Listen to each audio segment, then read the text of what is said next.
So hot. Why is it so hot? It just won't stop. Grüezi miteinander, and welcome back to World Cup update number 3. And thankfully it's not our last World Cup update. Switzerland are through. We're into the knockout rounds. We don't know who we're going to play yet, but we're there. We are going to recap the Canada game today, the final group stage match, which saw Switzerland run out 2-1 winners against Jesse Marsh's Canada, and sends us through into hopefully a fortuitous draw in the round of 32 against one of the third place teams from the bottom half of the groups. Like I said before, we don't know who that is, so we'll wait to see that. But very, very excited to see who Switzerland get in the next round. As always, we're going to talk about lineup, pre-game, first half, second half performance, and then the game in context. Let's get into it. More changes, which in some sense was a surprise, in other senses not so much. We'll start with the not so much. Let's talk about Yohan Manzambi. We spoke last time about whether or not he was going to come in as a starter after two really, really good sub appearances. The second one, obviously, seeing him score twice against Bosnia.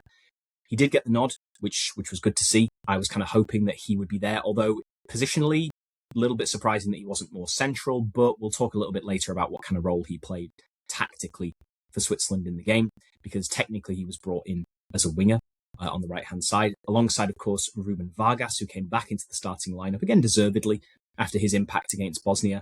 He had a decent first game, had the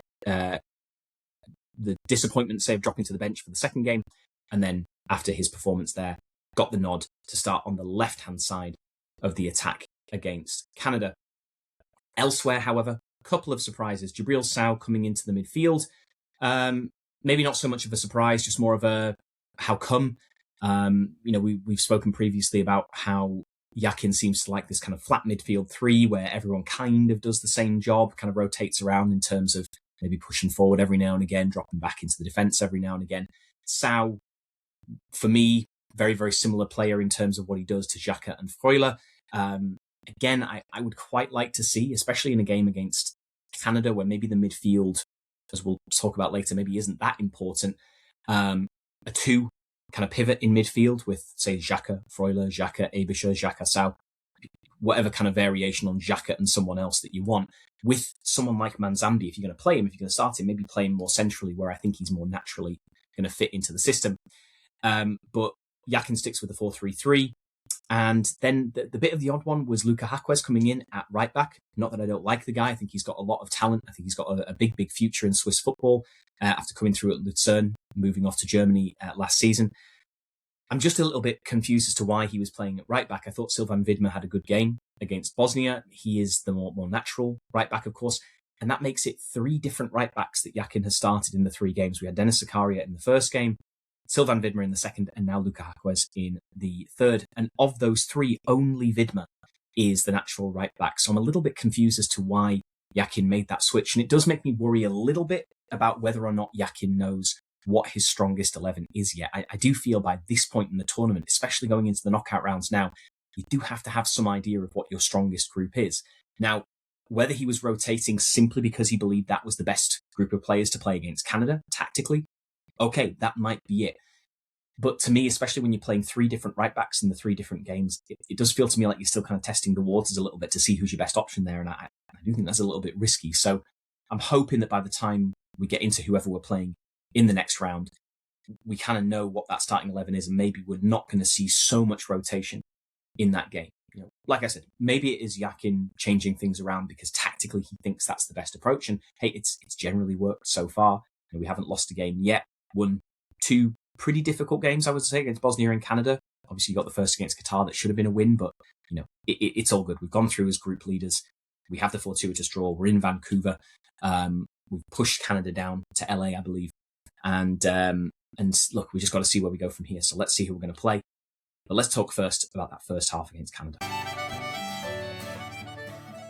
So we spoke in episode 2 about what to expect from this Canada game, and I think essentially we got what we expected. It was a high press, high energy, aggressive Canadian start, which played into Switzerland's hands. I did think that Switzerland had the squad capability to play around the Swiss press. And I think you could see in the opening 10 minutes that was the case. You have that great chance for Breel Embolo so early in the game, slid through the gaps in the Canada defence, which do tend to open when you are pressing so aggressively, you're pushing so high up the field, but you don't have that kind of organisational discipline that you have from those top teams that can kind of do both.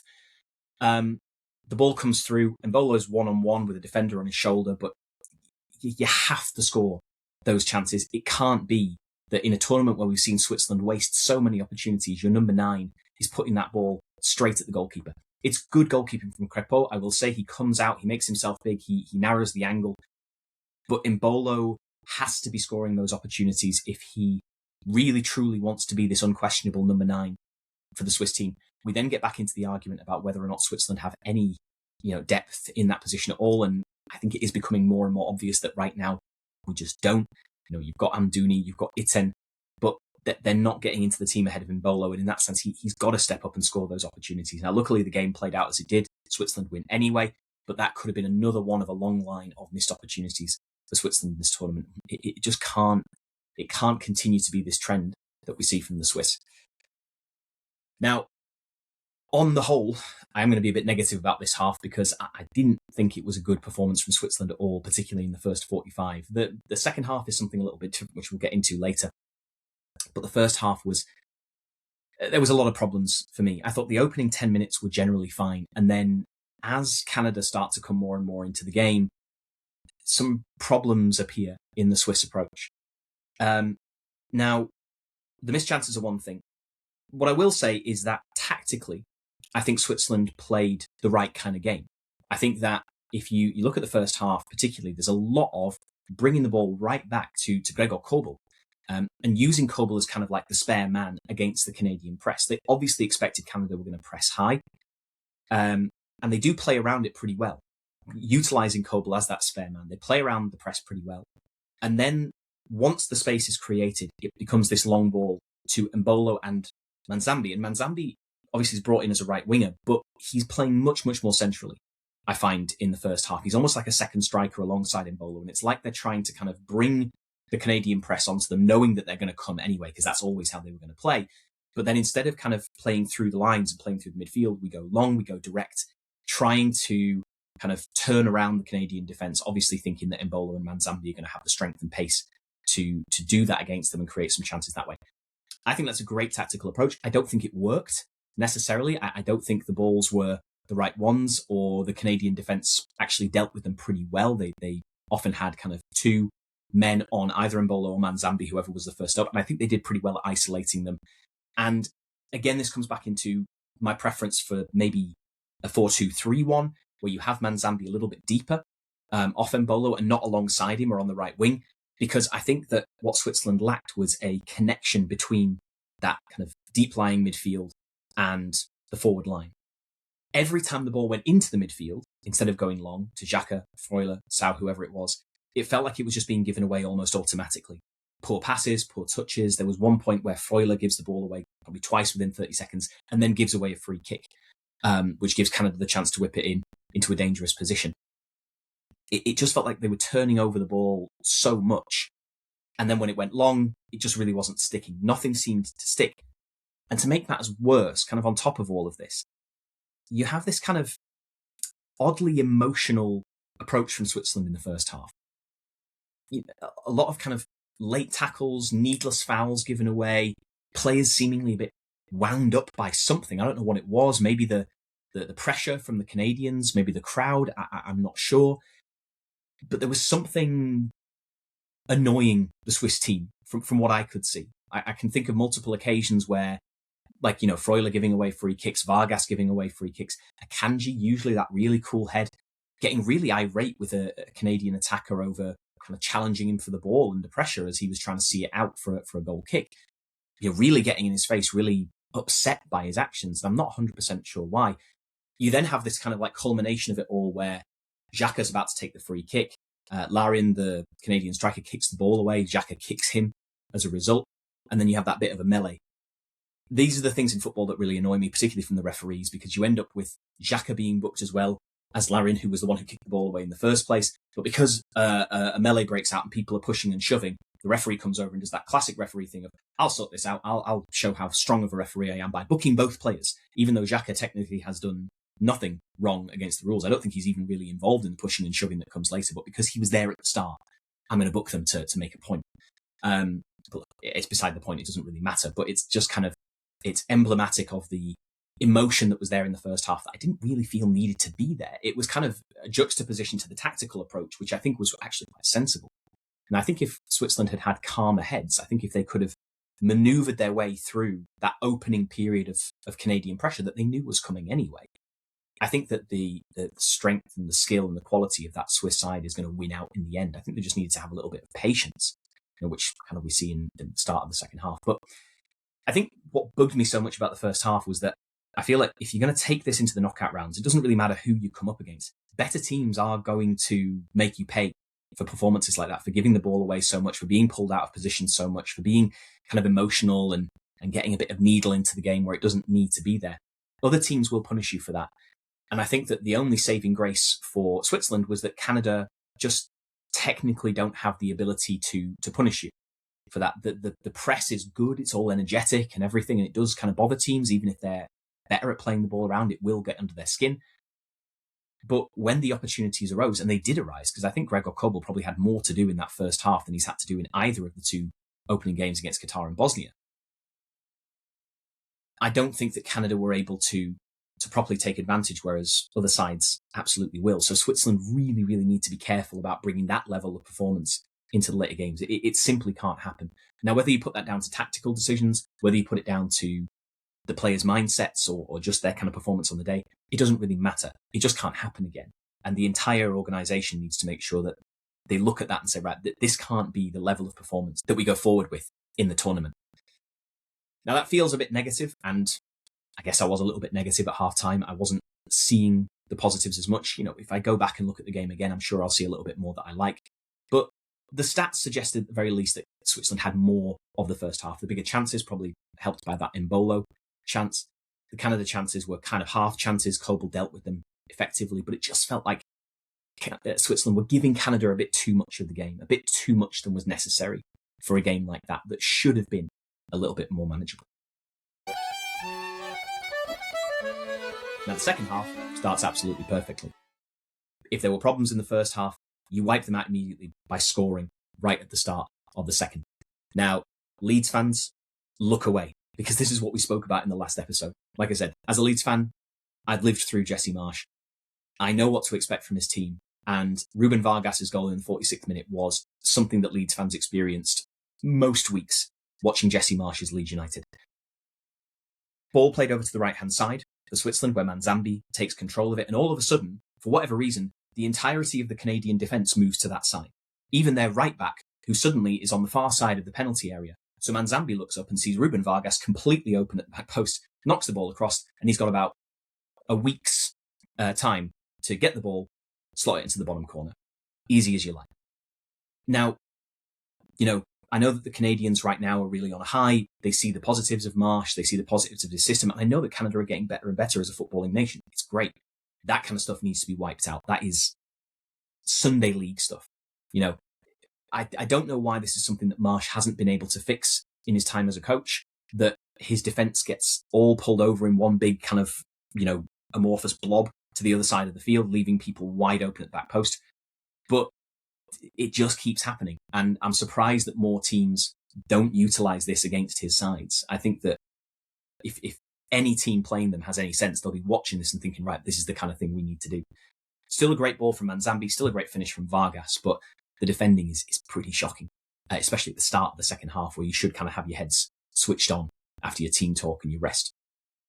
From there, things get a little bit, easier for Switzerland, because now Canada really have to push forward. Now that long ball tactic can work a little bit more, because Canada have to push more and more men forward to try and chase the game.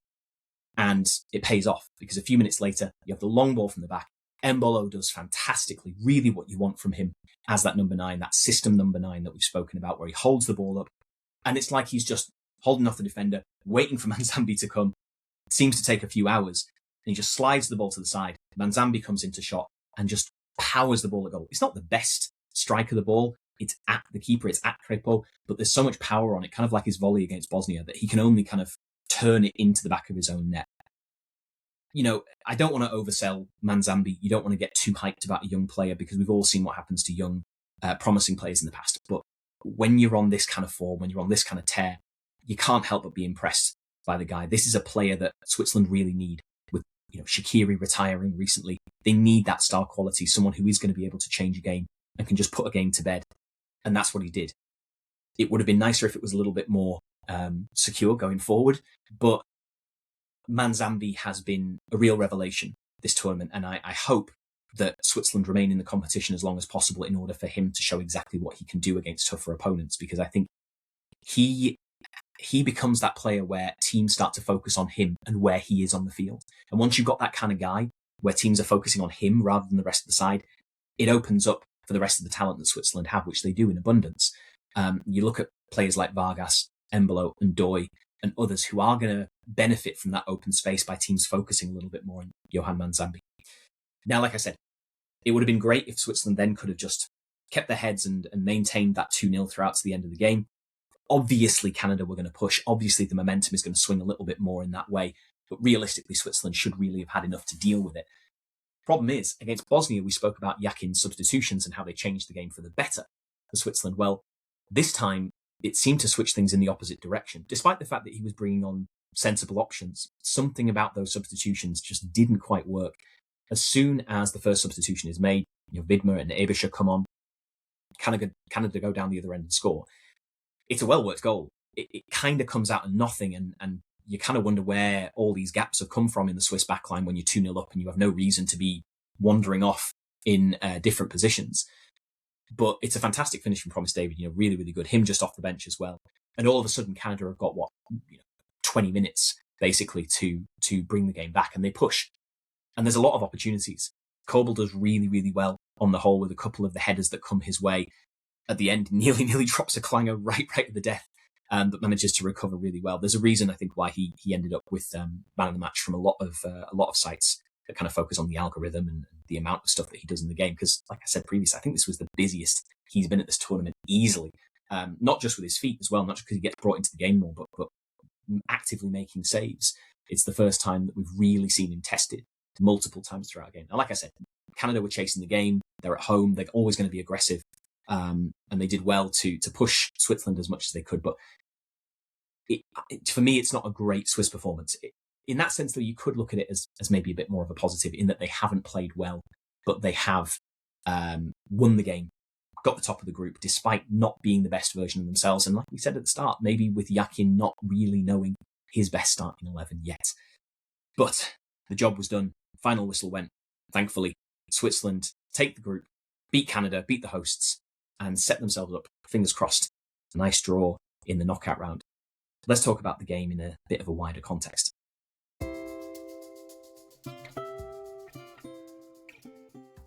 So let's think about the upcoming draw, because there's multiple teams that Switzerland could play, and there's a bit of a variation in terms of the quality of those teams. It could be a Belgium, it could be an Iran, it could be a plethora of sides, and all of them are going to offer something a little bit different that Switzerland have to think about. The one big thing they do have to think about, though, is what we said at the end of the first half, which is the level of performance. They cannot bring, for my money, that level of performance into any game, because now we're in that kind of one game, anything can happen situation. You've got to be on it.